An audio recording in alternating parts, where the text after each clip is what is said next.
लंडनच्या म्युझियममध्ये Karl Marx सोबत ज्याची प्रतिमा आहे असा एकमेव भारतीय.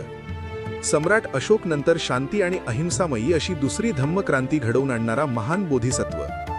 ऑक्सफर्ड विद्यापीठाने केलेल्या सर्वेक्षणात 10,000 वर्षांमधील 100 विश्वपुरुषांच्या यादीमधला हा चौथा विश्वरत्न. जगातील सर्वात मोठे सामूहिक धर्मांतर घडवून आणणारा महान बौद्ध पुनरुत्थानी.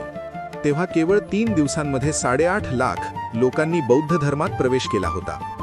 कायदा, अर्थशास्त्र, राज्यशास्त्र, मानववंशशास्त्र, घटनाशास्त्र, व्यापार, लेखन, समाज प्रवर्तन, साहित्य इत्यादी ज्ञान क्षेत्रातील विविध विषयांवर प्रभुत्व असणारा जगातील पहिला आणि भारतातील एकमेव सर्वाधिक हुशार व्यक्ती.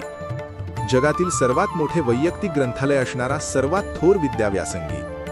इसवी सन 2012 मध्ये झालेल्या सर्वेक्षणात सर्वोच्च 10 भारतीयांमध्ये अव्वल क्रमांक पटकाविणारा सर्वात महान भारतीय.